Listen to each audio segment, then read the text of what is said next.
Hello friends, welcome to Indian recipes Tamil. இன்றைக்கி நம்ம ரொம்ப சாஃப்டான சூப்பரான ரவை கேக் தான் பார்க்க போகிறோம். அதுவும் ஒரு வீடியோவில் 2 கேக் நீங்கள் தெரிஞ்சுக்க போகிறீங்க. 2 விதமான ரவை கேக் இருக்குது. அது ரெண்டுமே நான் இதே வீடியோவில் உங்களுக்கு சொல்லி தந்திருக்கேன். நம்ம வீட்டில் இருக்கக்கூடிய சாதாரண ரவை வச்சு ஒரு கேக்கா? ஆமாம் ஃப்ரெண்ட்ஸ், ரொம்பவே சாஃப்டாக இருக்கும். குழந்தைங்கள்லேருந்து பெரியவங்க வரைக்கும் ரொம்ப விரும்பியும் சாப்பிடுவாங்க. அதுவும் இது செய்கிறதுக்கு ஓவன்லாம் தேவையே கிடையாது. சாதாரணமாக குக்கர் இல்லைன்னா கடாய் இருந்தாலே போதும், ரொம்ப அட்டகாசமாக செஞ்சு முடிச்சிடலாம். அதே பேக்கரி சுவையில் இருக்கும். சில டைம் நம்ம புட்டிங் கேக் சாப்பிட்ருப்போம்ல கடைகளில் பேக்கரியிலலாம். ஸோ அந்த மாதிரியான புட்டிங் கேக் டேஸ்ட்டில் தான் இதுவும் இருக்கும். மேலே டூட்டி ஃப்ரூட்டிலாம் போகிறதுனால குழந்தைங்க கலர்ஃபுல்லாக இருக்கவும் ரொம்ப டேஸ்டியாக விரும்பி சாப்பிடுவாங்க. இந்த ரெசிபி பண்ணுறதுக்கு 1/2 கப் அளவுக்கு தயிர் சேர்த்துக்கோங்க. அதுக்கப்புறமா 2 கப் அளவுக்கு பொடிச்ச சர்க்கரை. நான் ஏற்கனவே 1 கப் சேர்த்துட்டேன், இப்போ அடுத்த கப் சேர்த்தாச்சு. 2 கப் அளவு பொடிச்ச சர்க்கரை சேர்த்தாச்சு. அதுக்கப்புறமா 1 கப் அளவுக்கு கீ இல்லைன்னா பட்டர் சேர்த்துக்கோங்க. அப்படி 2 வாசனையுமே உங்களுக்கு பிடிக்கல அப்படின்னா நீங்கள் 1 கப் அளவுக்கு எண்ணெய் கூட சேர்த்துக்கலாம். சேர்த்துட்டு நல்லா அந்த மாதிரி மிக்ஸ் பண்ணி விட்டுக்கோங்க. மிக்ஸ் பண்ணதுக்கப்புறமா இது கூடவே 3 கப் அளவு பால் சேர்த்துக்கோங்க. இப்போ நம்ம 2 கப் சேர்த்தாச்சு. அடுத்து நம்ம ரவையை சேர்த்ததுக்கு அப்புறமா இன்னொரு கப் சேர்த்துக்கிறலாம். ஃபஸ்ட்டு 2 கப் பால் மட்டும் சேர்த்து இந்த மாதிரி நல்லா அடிச்சுக்கோங்க. அதுக்கப்புறமா நம்ம ரவை சேர்க்கும்போது இன்னொரு கப் சேர்த்து கிளறிக்கோங்க. அடுத்து இதில் வெண்ணிலா எசன்ஸ் சேர்த்துடலாம். ஒரு 4 சொட்டு அளவுக்கு வெண்ணிலா எசன்ஸ் சேர்த்துக்கோங்க. சேர்த்ததுக்கப்புறமா நல்லா மிக்ஸ் பண்ணிக்கோங்க. அடுத்து இது கூட 1 கப் அளவு மைதா சேர்த்துக்கோங்க.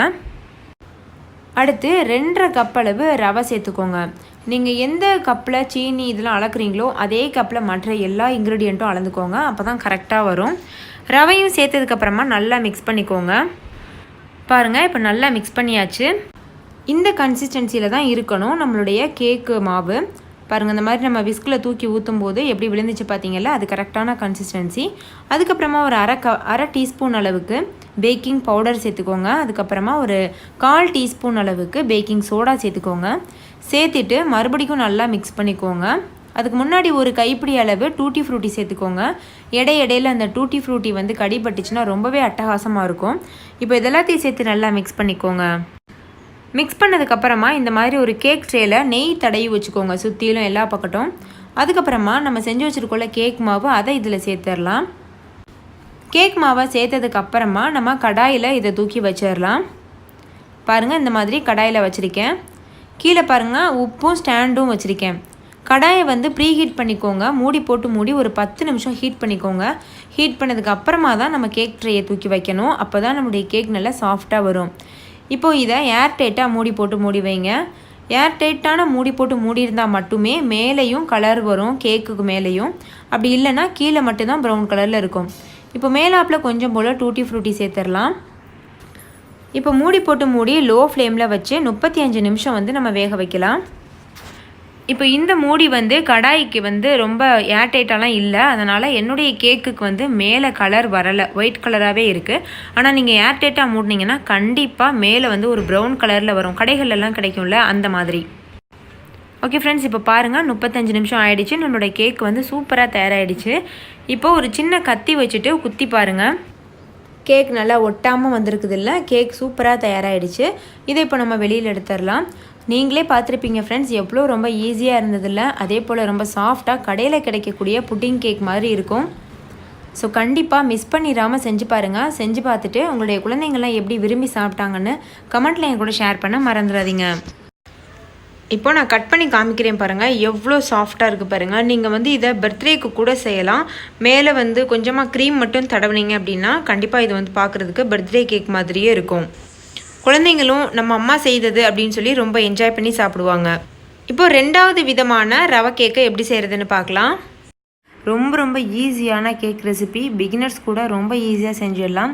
ரவை வச்சு பண்ண போகிறோம். அதுவும் ஓவன் இல்லாமல் எப்படி கடாயில் பண்ணுறது அப்படின்னு சொல்லிட்டு பார்க்க போகிறோம். நார்மலாக நம்ம வீட்டில் வச்சுருப்போம் இல்லையா கடாய், அது வச்சே நீங்கள் பண்ணலாம்.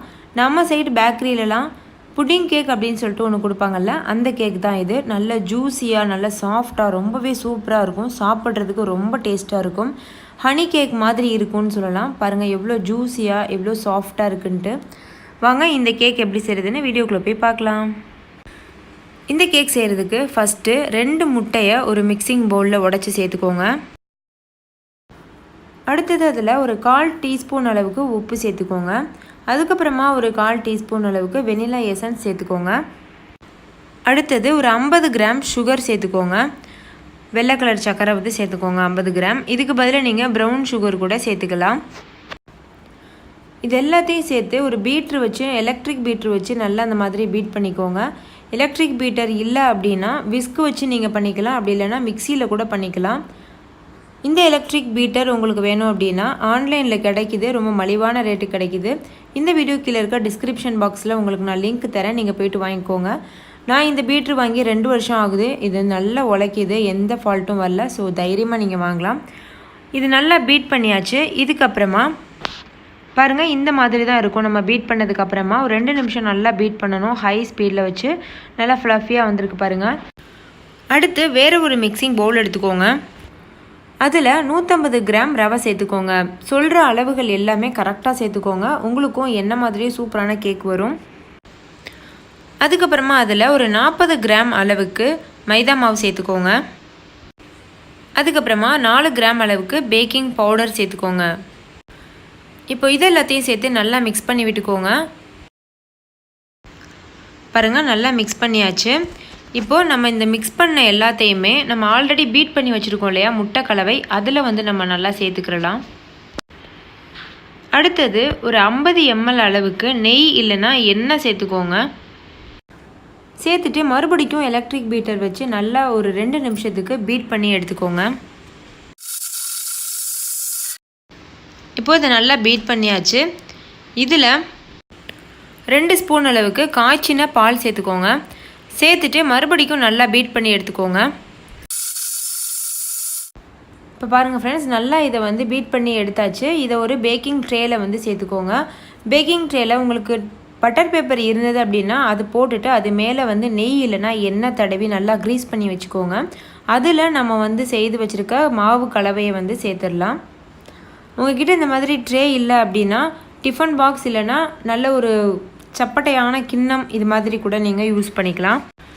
அடுத்து இந்த மாதிரி தரையில் வச்சு நல்லா தட்டுங்க, அப்போ தான் எல்லா இடத்துலையும் மாவு ஒரே மாதிரி நிற்கும். அடுத்தது ஒரு கடாயை நல்லா ஃபுல் ஃப்ளேமில் வச்சு ஒரு 10 நிமிஷத்துக்கு ப்ரீஹீட் பண்ணிக்கோங்க. அதில் உப்பு சேர்த்துட்டு அது மேலே இந்த மாதிரி ஸ்டாண்ட் வச்சுக்கோங்க. வச்சுட்டு நம்ம பேக்கிங் ட்ரேயை தூக்கி வச்சிடலாம். ஏர் டைட்டாக க்ளோஸ் பண்ணி வைங்க, மூடி போட்டு. ஏர் டைட்டாக இல்லை அப்படின்னா மேலே வந்து உங்களுக்கு கலர் வராது, கேக்குடைய டாப்பில் வந்து கலர் வராது. கேக்குடைய டாப்பில் நல்லா ப்ரௌன் கலர் வரணும் அப்படின்னு நினச்சிங்கன்னா நல்லா ஏர் டைட்டாக உள்ள மூடியாக பார்த்து மூடிக்கோங்க. அப்படி ஏர் டைட்டாக இல்லைன்னா கேக் வந்து நல்லா வேகும், நல்லா ஃப்ளஃபியாக வரும். பட் அந்த மேலே கலர் மட்டும் வராது, அந்த ஒரு ப்ராப்ளம் தான். மற்றபடி கேக் ரொம்ப டேஸ்ட்டாக இருக்கும், டேஸ்ட்லாம் வந்து மாறாது. ஸோ இப்போ மூடி போட்டு மூடி வச்சு லோ ஃப்ளேமில் 25லேருந்து 35 நிமிஷம் வரைக்கும் நல்லா வேக வைக்கலாம். இப்போ பாருங்கள், 35 நிமிஷம் ஆயிடுச்சு. இந்த மாதிரி கத்தி உள்ளே விட்டு பார்த்திங்கன்னா நல்லா வந்து கேக் ஒட்டாமல் வரணும். இப்போ கேக் வெந்துருச்சுன்னு அர்த்தம். இப்போது ஓரங்கள் எல்லாத்தையும் நல்லா இந்த மாதிரி கீறி விட்டுக்கோங்க, அப்போ தான் கேக் வந்து தனியாக எடுக்கும்போது வரும். இப்போ ஓரத்துலலாம் கத்தி வச்சு நல்லா கீறி விட்டாச்சு. இப்போ இது மேலே ஒரு பிளேட்டை கவுத்தி அப்படியே வந்து பெரட்டுங்க, தனியாக அந்த கேக் மட்டும் வந்து விழுந்துடும். இந்த மாதிரி பெரட்டினதுக்கப்புறமா கத்தி வச்சுட்டு லைட்டாக இந்த மாதிரி தட்டி விடுங்க. தட்டிட்டு இந்த மாதிரி மேலே எழுப்புங்க, ஏன்னா அந்த ட்ரே வந்து ரொம்ப ஹீட்டாக இருக்கும், அதனால் வந்து தொடாதீங்க. தொடாமல் வந்து கத்தி வச்சு மேலே தூக்குங்க. பாருங்கள் எவ்வளோ சாஃப்டாக நல்லா ஸ்பாஞ்சியான கேக் ரெடி ஆயிடுச்சு. இப்போது இதை நம்ம கட் பண்ணி பார்க்கலாம். பாருங்கள் எவ்வளோ ஸ்மூத்தாக வந்து கத்தி உள்ளே போகுது, அவ்வளோ சாஃப்டாக இருக்கும் இந்த கேக்கு. ஸோ கண்டிப்பாக நீங்கள் ட்ரை பண்ணி பாருங்கள். வாவ், பார்க்குறதுக்கே ரொம்ப சூப்பராக இருக்குது. நல்லா மேலேயும் கீழேயும் நல்லா வெந்துட்டு நடுவில் ஒரு ஸ்பாஞ்சியான ஒரு கேக் கிடச்சிருக்கு. ஸோ கடையில் வாங்குகிற அதே கேக் நம்மளும் வீட்டில் பண்ணலாம். பட் இதில் இன்னொரு ஸ்டெப் பாக்கி இருக்குது, அதை கடைசியாக நம்ம பண்ணிக்கலாம்.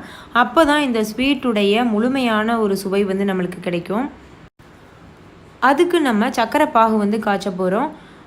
ஒரு சின்ன கப்பில் 1 கப் அளவுக்கு சீனி சேர்த்துக்கோங்க. ஒரு 30 கிராம் அளவு சீனி இருக்கும் இது வந்து.